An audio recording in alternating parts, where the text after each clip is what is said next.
What up? What up? What up? It's your boy Big Vern coming to you live from the App Stupid Studios. App like you got some sense. Smash the like and subscribe button. We like it when you do that here. Whew. It has been a long weekend. Long weekend. I think me and the family we went out to see Dune Part 2. Good movie, but it is so long. Oh my god, it was so long. Yeah, I'm not even going to relive that. It was just a long movie. Shout out to everybody who's rocking with us. Just sitting here looking at the YouTube numbers, and we finished our first 30 days. Thank God. Finished our first 30 days. I almost had 100 subscribers. This is awesome. This is awesome. So, I'm just going to jump into things real quick. Got a busy sports ledger going on right now. So we're going to talk some Georgia Tech football. Also going to talk some UCLA with the moves that Deshaun Foster is hiring. Eric B. Enemy. He's back home in Westwood. Also want to talk some Michigan basketball.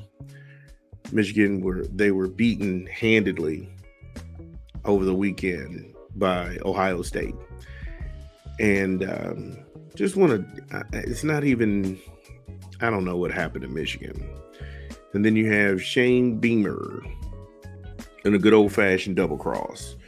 So we are back in the saddle here at App Studios. And we'll jump into this Shane Beamer situation in the double cross in South Carolina when we come back from a quick 20 from an unofficial sponsor of the show. This is Big Vern at App Stupid.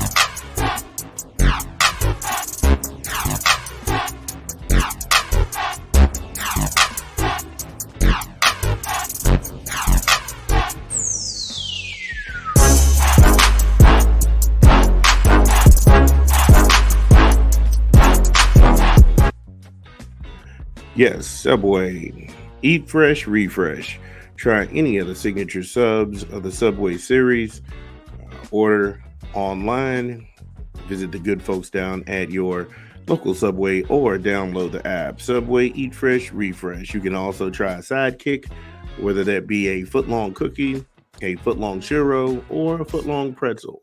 Subway, eat fresh, refresh. Okay, so we're going to go ahead and start with the SEC in college football. Shane Beamer, he's not too happy these days. Maybe that's because he was double-crossed by James Coley. So this one's out of Football Scoop, and Doug Samuels working at Football Scoop. He's a good reporter. And he writes, Coley left the Gamecocks after a week for an opportunity to be a receivers coach at Georgia. So you can see where an instant rivalry is brewing here. You know, it's one thing when you bail on a program for another gig in another conference, but you left for a conference foe. Now that's tacky. Shane Beamer and James Coley worked on Kirby Smart's initial Georgia staff together back in 2016 and 2017. But it was evident at his press conference yesterday that Beamer didn't expect to lose Coley to a rival SEC program so soon after he was brought in. That's a knife in the back. That is a knife in the back. And that's low. That's low. Smart in Georgia offered Coley the opportunity to return to Athens and work with receivers. The veteran college assistant jumped at the opportunity. So the thirst was real. You could see that. The thirst was real. It never crossed the mind all the strings that Beamer was pulling to get you in there. You know, you'd have thought, hey, look, Kirby, that's cool. Y'all offered me the gig. However, I see all the time that Shane put in, all the things that he had to do with the administration to get me in the doors. Thank you, but no thank you. That kind of thing. No. Kirby showed up and he was just out there Yeah, yeah, I'm coming. Come on, bro. I know everybody wants that attractive job. The more people would look at it and say, well, it's Georgia. It's Georgia. I'm going to jump at the chance to go to Georgia. I'm going to be part of the national championship roster.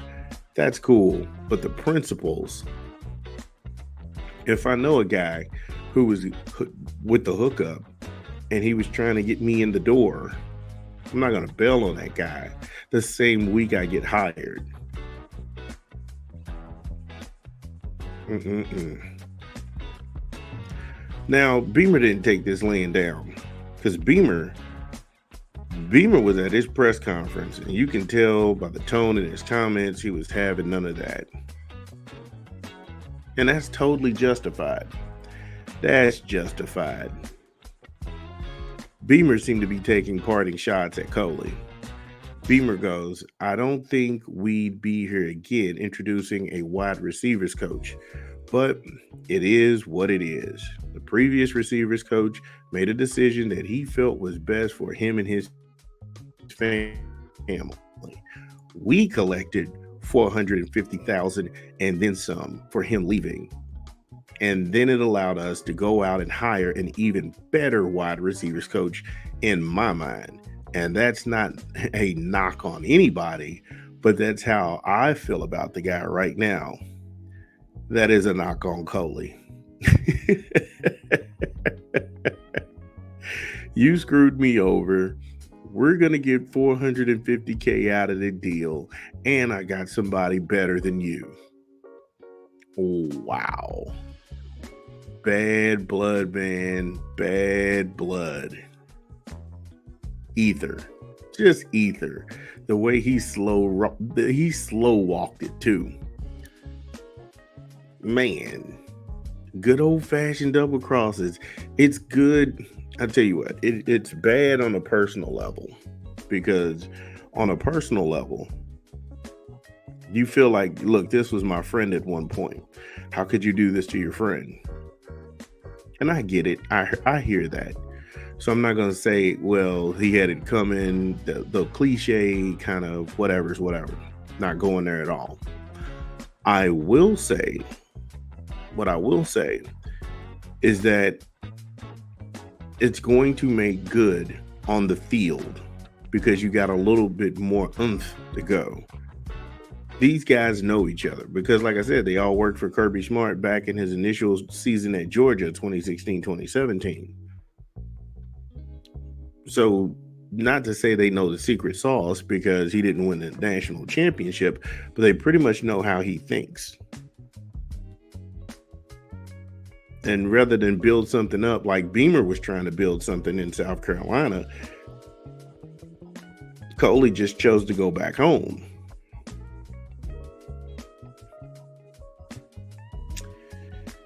And he wasn't done. Beamer wasn't done with the sling. He was in full mode.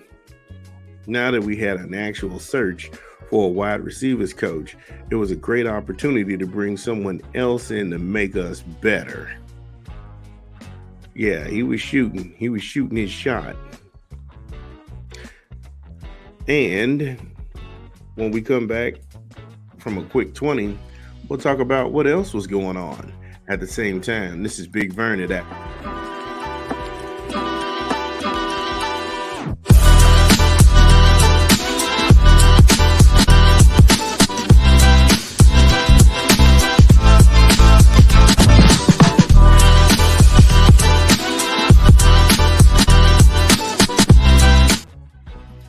BK, have it your way.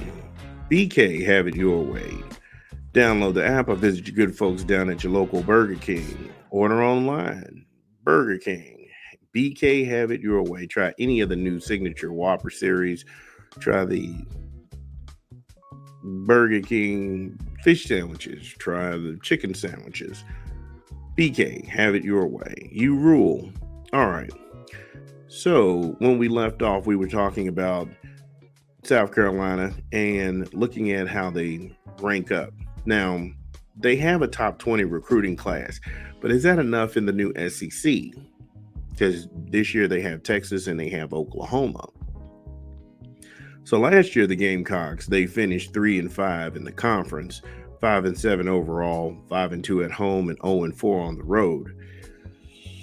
Ooh, that's brutal. Robbie Ashford is under center in South Carolina. He transferred from Auburn last year, so that gives him a little bit. I like the move, having that veteran quarterback in there. I think that's going to pay some sort of dividends. He's a junior, a big kid, 6'3", 218 pounds.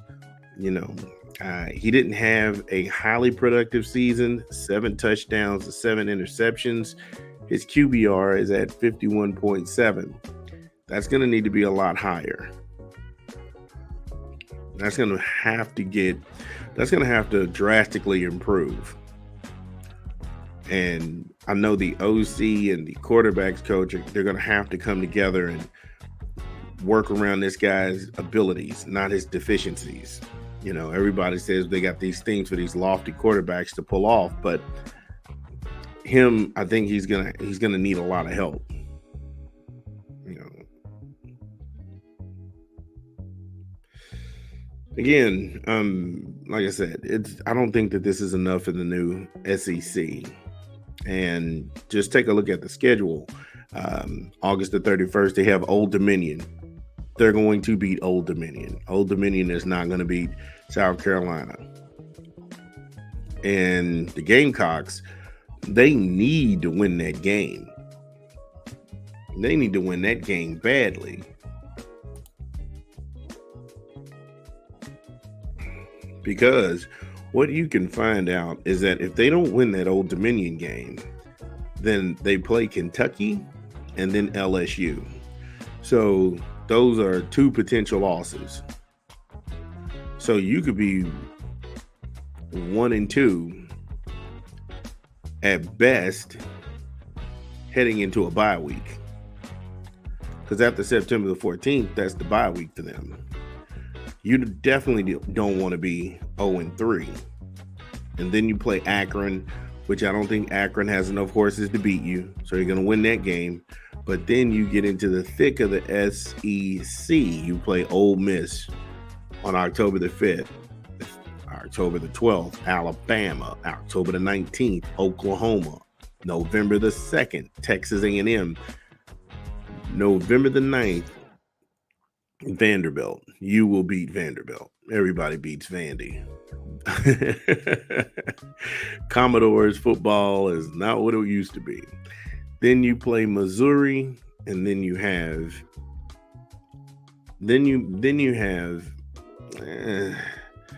Wofford. I guess that's to give you an actual win. And so if you're going, I don't even think you make the SEC championship game because there's no Florida on the schedule. There's no Georgia on the schedule. There's no Texas on the schedule. So winning these games right here, just looking at the strength of schedule, you know, you got a season finale November the 30th against Cleveland. So your out of conference schedule is Cleveland, Wofford, Akron, and Old Dominion. In a way that they're spaced out, you know, you're in the thick of the SEC. From October the 5th to November the 16th, it's nothing but SEC games. And then you have some middle of the road teams like Ole Miss. I don't know what Texas A&M is going to look like. Vandy is down. Missouri's kind of coming along. They're a middle of the road team. Ole Miss, top 4 in the SEC. Alabama and Georgia. I mean, those two are the cream of the crop. LSU, top 5. But Kentucky, middle of the road again. It's just a rough charter. But like I said, we got ourselves a good old-fashioned double cross. South Carolina and Shane Beamer, Gamecock fans, how do you feel about being double crossed? How do you feel about being double crossed by James Coley, stabbing you in the back to run down to Georgia? But it is interesting. We'll be back. talk some more football. This is Big Vern at App Stupid.